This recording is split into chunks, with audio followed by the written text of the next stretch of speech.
Cool. Alors aujourd'hui c'est un peu le dernier dimanche de la série Toi suis-moi qu'on a fait. Un petit peu, on a parlé de ça ces dernières semaines, que ce soit dans les groupes de maison ou aussi aux célébrations. Ce matin c'est un petit peu la dernière fois sur ce thème. Donc voilà. Toi suis-moi. Ma première réaction c'est quoi? Où? Peut-être dans le droit, peut-être là-bas de l'autre côté, je sais pas. Mais surtout comment. Voilà. Puis c'est un petit peu ce que j'avais envie de voir avec vous ce matin. Voilà. Et puis pour ça, je propose qu'on puisse aller dans Marc 10. Si vous pouvez le lire, sinon on va le lire, c'est Marc 10, c'est versets 17 à 31.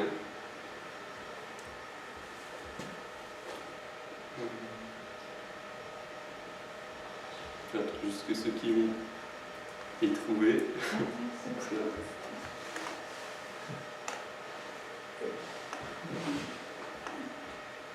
Ça va, c'est bon. Trop bien. Comme Jésus se mettait en chemin, un homme accourut et se jetant à genoux devant lui, il lui demanda: Bon maître, que dois-je faire pour hériter la vie éternelle? Jésus lui dit: Pourquoi m'appelles-tu bon? Personne n'est bon si ce n'est Dieu seul. Tu connais les commandements: ne commets pas de meurtre, ne commets pas d'adultère, ne commets pas de vol, ne dis pas de faux témoignages, ne fais de tort à personne, honore ton père et ta mère. Il lui répondit: Maître, j'ai gardé tout cela dès ma jeunesse. Jésus, l'ayant regardé, l'aima. Puis il dit: Il te manque une chose. Va, vends tout ce que tu as, donne-le aux pauvres, et tu auras un trésor dans le ciel. Puis viens et suis-moi. Mais lui s'assombrit à ces paroles et s'en alla tout triste, car il avait de grands biens. Jésus, regardant autour de lui, dit à ses disciples qu'il est difficile à ceux qui ont des biens d'entrer dans le royaume de Dieu. Les disciples étaient stupéfaits par ces paroles, et Jésus reprit et leur dit: Mes enfants, qu'il est difficile d'entrer dans le royaume de Dieu. Il est plus facile à un chameau de passer par le trou de l'aiguille qu'à un riche d'entrer dans le royaume de Dieu. Les disciples s'étonnaient encore davantage et ils se disaient les uns aux autres: Alors qui peut être sauvé? Jésus les regardait et leur dit: Cela est impossible aux hommes, mais non à Dieu, car tout est possible à Dieu. Pierre se mit à lui dire: Voici que nous avons tout quitté et que nous t'avons suivi. Jésus répondit: En vérité, je vous le dis, il n'est personne qui ait quitté à cause de moi et de l'évangile maison, frères, sœurs, mère, père, enfants ou terre, et qui ne reçoive au centuple, présentement dans ce temps-ci, des maisons, des frères, des sœurs, des mères, des enfants et des terres, avec des persécutions, et dans le siècle à venir, la vie éternelle. Plusieurs des premiers seront les derniers, et les derniers seront les premiers. Voilà, ce texte d'introduction. Ce texte, il est intéressant peut-être par rapport aux autres qu'on a vus, parce que là, la personne, elle ne suit pas directement Jésus, elle ne se dit pas: Ah ouais, trop bien, j'y vais. Enfin, dans les derniers textes qu'on a vus, c'était un peu ça. Jésus, il allait vers les disciples, il demandait: À toi, suis-moi. Et puis il lâchait tout, ils y allaient, on dirait qu'ils ne se posaient aucune question. Et j'ai trouvé intéressant ce texte de voir le gars qui en fait il repart, voilà, il repart un peu tout triste et il n'avait pas trop envie de suivre Jésus. C'était intéressant. Voilà. Et puis je propose de reprendre un petit peu ce passage, de revoir un petit peu ce passage. En fait, cet homme, c'est un homme riche, un jeune homme riche. Voilà, il y a aussi l'histoire dans Luc et dans Matthieu, et puis il nous a dit que c'était quelqu'un de notable, quelqu'un d'important. C'était vraiment pas n'importe qui, quoi. Donc voilà. Et puis moi, ce qui m'a frappé au début, c'est en tout cas dans cette version, c'est lui qui l'accourt, qui se jette à genoux devant Jésus. Et puis c'est un peu comme s'il était prêt à tout, en fait. Hein. Enfin, il vient vers Jésus, il se jette devant lui. Qu'est-ce que je dois faire pour avoir la vie éternelle? Enfin, il est vraiment comme ça, on dirait qu'il est déterminé à suivre Jésus, hein, à faire ce qu'il faut. Et c'est intéressant. Voilà. Il est vraiment peut-être aussi inquiet pour son salut. Il se demande peut-être qu'est-ce qu'il faut pour être sauvé, ou comme ça. Et puis Jésus, il lui répond avec en tout cas une partie des commandements. voilà, c'est intéressant, il faut citer un petit peu la loi, ce qu'il faut faire ou pas faire. Voilà. Et puis ensuite, il lui dit, c'est vrai que j'ai fait ça depuis ma jeunesse, voilà, j'ai obéi, j'ai fait ce qu'il fallait faire, j'ai pas fait ce qu'il fallait pas faire. Et puis on se dit, ah bah c'est un bon gars quoi, hein. C'est un bon exemple. C'est vraiment un bon. Voilà. Voilà. Et puis Jésus, bah, en fait, il va plus loin. Hein. J'ai trouvé intéressant qu'à ce moment-là, il regarde là, c'est écrit, quand il lui pose la question, il l'aima. Dans d'autres versions, c'est il posa un regard plein d'amour sur lui. Et puis il lui demande, lui demande s'il veut bien vendre ses biens aux pauvres et puis le suivre. C'est assez fort hein, comme première rencontre. Je sais pas vous si ça vous est déjà arrivé de rencontrer quelqu'un qui vous demande direct ça, ou qui vous dit direct ça. Moi pas en tout cas. Voilà. Mais ouais, enfin, moi ça m'a vraiment frappé. C'est-à-dire, ah ouais, il demande de vendre tous ses biens. C'est pas juste suivre la loi, faire les trucs qu'il faut, pas faire les trucs qu'il faut pas faire, et puis c'est bon. Mais c'est vrai que Jésus là il va encore plus loin, et moi ça m'a interpellé en tout cas, pour ça. Et puis il va aussi chercher peut-être parce que cet homme il avait de la peine peut-être à lâcher, quelque chose qui l'empêchait aussi de suivre pleinement Jésus. Voilà. Alors après, on pourrait se poser la question, hein, c'est quoi à chacun de nous, peut-être nos richesses, peut-être qu'on a peut-être pas plein d'argent chacun, mais c'est quoi qui est... Ouais, où il y a des fois cette barrière entre moi et Jésus. Donc, voilà. Donc l'homme riche, il s'en va tout triste. Hein. Il avait l'air déterminé au début, on avait dit.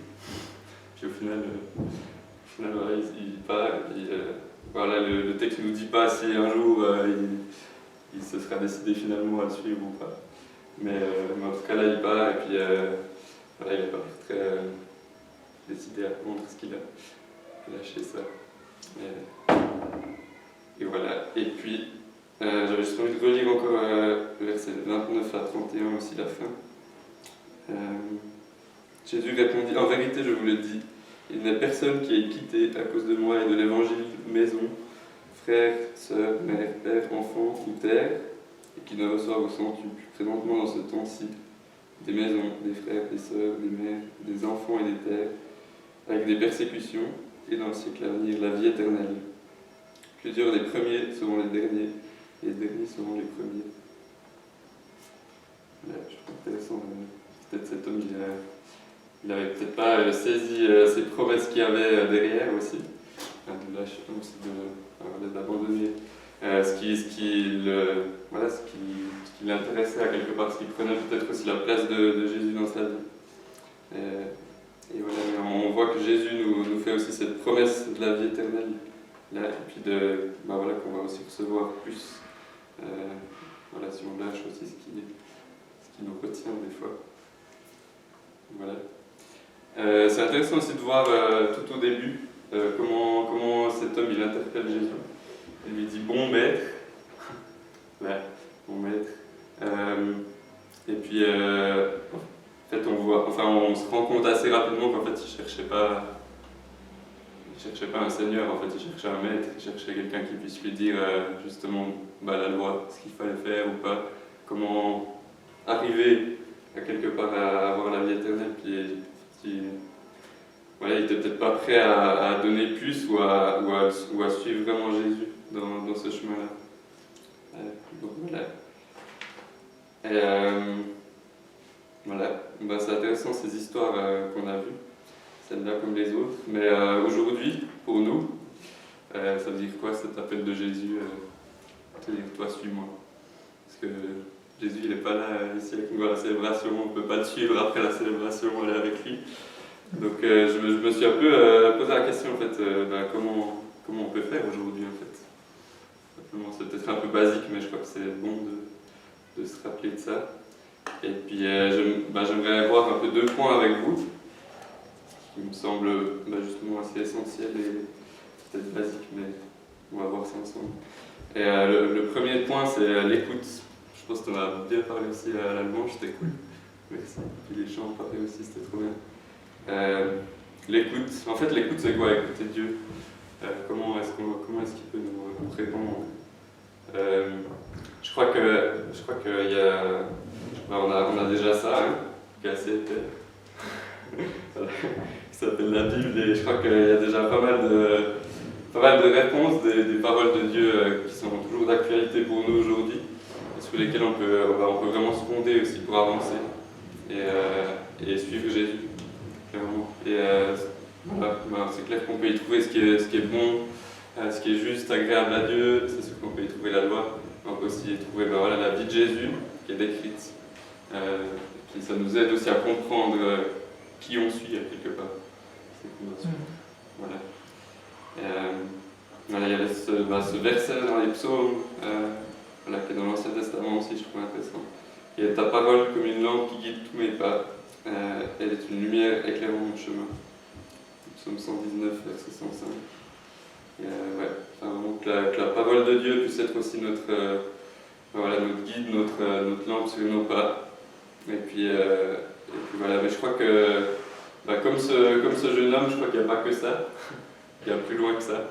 Et on savait qu'on peut rester à étudier la Bible notre vie, à regarder que la Bible, et puis à suivre bien, à essayer de bien suivre les lois en tout cas, comme ça. Mais je crois qu'il y a aussi une dimension de la relation avec Jésus dans le suivre. C'est pas juste le suivre derrière, et puis voilà. Mais je crois que tu l'as dit aussi à la dernière célébration là-dessus, mais je crois qu'il y a vraiment quelque chose de l'ordre de la relation, de l'amitié presque, on pourrait dire, et vraiment d'avancer avec. Voilà. Mais voilà, c'est sûr que c'est une bonne chose de regarder à la loi ce qui est bon et ce qui est mal, et puis d'aimer faire ce qui est bon et de haïr ce qui est mal, c'est évident que c'est une bonne chose. Quand je dis haïr ce qui est mal, c'est bien entendu haïr les forces du mal, comme ce verset qui dit on n'a pas à lutter contre les êtres de chair et de sang, mais contre les puissances du mal, les forces du mal, les ténèbres, mais vraiment contre ces forces-là. Voilà. Voilà, comme je le disais, c'est vrai que Jésus n'est pas là présent physiquement avec nous aujourd'hui. Il est là, mais il est là par son esprit. C'est vrai qu'il nous a fait cette promesse. Il y a dans Matthieu 28 aussi, par exemple, versets 18 à 20. Il nous fait cette promesse qu'il est avec nous. Je vais juste vous dire ça. Jésus s'approcha et leur parla ainsi. Tout pouvoir m'a été donné dans le ciel et sur la terre. Allez, faites de toutes les nations des disciples, baptisez-les au nom du Père, du Fils et du Saint-Esprit, et enseignez-leur à garder tout ce que je vous ai prescrit. Et voici, je suis avec vous tous les jours jusqu'à la fin du monde. Oh, trop bien. Ça va, on n'est pas seul. Mais ouais. C'est vrai que pour suivre Jésus, je pense qu'on doit entendre ce qu'il veut nous dire, c'est sûr. Et ça passe, comme je l'ai dit, autant par se fonder sur ce qui est écrit dans la Bible, dans la parole, mais autant en écoutant aussi son esprit, qu'est-ce qu'il nous montre, qu'est-ce qu'il nous dit à chacun. Et voilà, je pense que c'est vraiment important de garder cet équilibre, de ne pas oublier l'un ou l'autre. Des fois, on peut vite tomber soit dans un, soit complètement dans l'autre. Je crois vraiment qu'on a besoin de cet équilibre-là. Voilà. Et puis un petit peu le deuxième point que je voulais voir avec vous, qui est complètement lié en fait, c'est l'obéissance. Voilà. Parce que là pour l'instant, c'est un peu comme dans l'histoire, hein. Pour l'instant on est au point où le jeune homme il a entendu ce que Jésus voulait lui dire et où il voulait aller. Mais après il y a plus loin, est-ce qu'on choisit de suivre Jésus? Et puis l'obéissance c'est marcher, c'est clair, dans ce qui est juste. Ce que Dieu nous montre par son esprit, aussi par la parole de Dieu, justement. Et c'est comme ça qu'on peut suivre Jésus. Et dans ce passage, c'est vrai que ce jeune homme riche, au final, il a choisi d'abandonner. Il n'a pas voulu suivre Jésus. Et en fait, il n'était peut-être pas prêt à abandonner qui il était, peut-être son statut social, les richesses qu'il avait, tout ce à quoi il était attaché. Et puis c'était peut-être trop pour lui d'abandonner ça. Peut-être qu'il l'a fait plus tard, justement, on ne sait pas. Mais en tout cas, sur le moment, c'était compliqué. Voilà.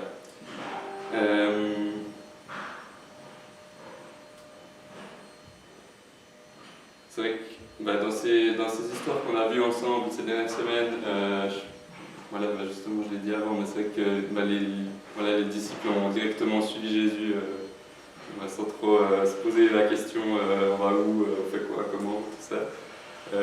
Et puis là, c'est vrai qu'on voit que c'est peut-être pas toujours aussi simple. C'est vrai qu'être disciple de Jésus, ça veut dire aussi renoncer à qui on est, renoncer à soi-même aussi, il y a aussi une part de ça. Et puis porter sa croix aussi, c'est ça que ça veut dire en fait, c'est suivre Jésus. Même si des fois c'est peut-être pas le chemin qu'on aurait absolument souhaité ou peut-être notre idéal de nous qui on est. Mais je pense que c'est important aussi de suivre Jésus. Moi je vous partage un petit peu de moi quelque chose de ma vie. Je pense qu'il y a 5 ans, je sais que Dieu m'a parlé sur la chaux de fond. Voilà. Et puis il y a quelques mois après, c'est vrai que j'ai rencontré Jean-Pascal, je me souviens. C'était vraiment cool, puis j'étais ça me parle trop de ce qu'ils font, leur projet et tout ça. Et puis je me suis lancé dans cette aventure-là. C'est vrai que ça me semblait juste, ça me semblait bon et tout ça. Et puis c'est vrai que ça n'a pas été simple, en fait. C'est vrai qu'il j'en parlais encore cette semaine. C'est vrai qu'il y a plein de fois où j'aurais voulu abandonner, où je me suis dit, mais je pourrais faire d'autres choses ailleurs, je pourrais la chaux de fond aussi. Voilà, il fait froid, plein de choses. Mais je crois que quand on s'accroche aussi aux promesses qu'on a reçues de Dieu, et à ce qu'il nous a parlé, à ce qu'il nous a partagé, aux paroles qu'il nous a données, je crois que ça nous donne aussi la force de continuer. Et puis, moi je l'ai tellement expérimenté, justement, je disais, chaque fois où j'étais à Messina, j'en peux plus, j'ai envie d'abandonner. Et puis voilà, chaque fois c'est dans ces moments-là où soit quelqu'un est venu, soit Dieu m'a encouragé. Voilà, plein de manières différentes, mais ouais, c'est vraiment ça, il est là avec nous jusqu'à la fin de notre vie. Et voilà. Et ouais, j'avais juste envie de vous partager cette histoire-là, mon vécu. Et puis, par rapport à l'obéissance aussi, j'ai juste envie de regarder aussi dans l'Ancien Testament, un ou deux passages qui nous parlent d'obéissance.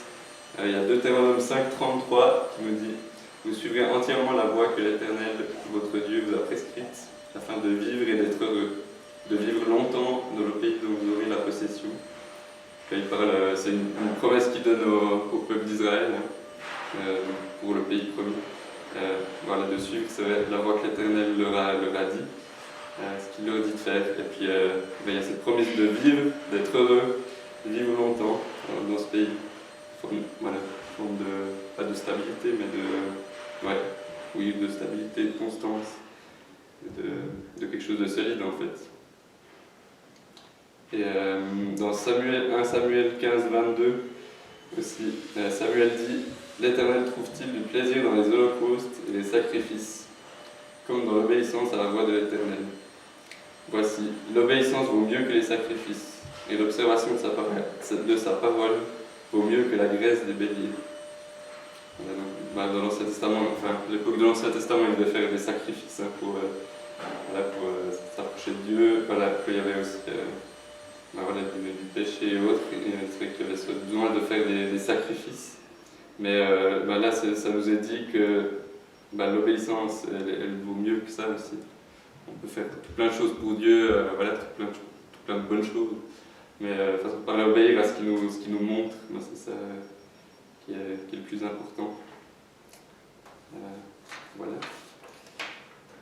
Il y a aussi dans Osée 6, verset 6, oui, je désire l'amour et non les sacrifices d'animaux. Je veux qu'on me reconnaisse comme Dieu plutôt que de brûler des animaux sur l'autel. Voilà. Et puis, dans je désire l'amour, j'ai regardé un petit peu ce que le terme hébreu voulait dire. Il y a beaucoup d'adjectifs en fait qui le décrivent. Il y a déjà dans d'autres traductions, c'est écrit la piété aussi. mais derrière il y a la grâce, la miséricorde, la bienveillance, la bonté, l'amour, l'attachement, la faveur, affection, piété, compassion, bienfaiteur, aimable, clémence, éclat, bien, bon. Voilà, il y a plusieurs adjectifs comme ça qui décrivent ce terme, et, ouais, que je trouve vraiment intéressant. Ouais, dans la relation à Dieu en fait. Donc ouais, l'obéissance elle est préférable au sacrifice. Voilà, Dieu il préfère qu'on lui obéisse plutôt qu'on fasse notre sacrifice ou qu'on suive cette loi tout bien, ou en tout cas qu'on essaye. Voilà. Et ouais, bah déjà dans l'Ancien Testament, dans ces textes, on retrouve quelque chose que Jésus va venir démontrer en fait sur terre. On trouve quelque chose de l'ordre de la relation à Dieu, de la grâce de Jésus aussi, dans cette obéissance. Et ouais. Il y a aussi le verset sur lequel j'aimerais terminer, c'est dans Marie 10, 27 qu'on a lu avant. Jésus les regarda et dit « Cela est impossible aux hommes, mais non à Dieu, car tout est possible à Dieu. » Et peut-être, voilà, c'était pas peut-être le message le plus motivant, on va dire, parce que c'est quand même des sujets voilà, où on a besoin aussi de suivre Dieu, puis c'est pas toujours évident. Mais voilà, Dieu est avec nous, Dieu voilà, il nous aide, et puis c'est cette promesse-là à laquelle il faut s'attacher. Voilà.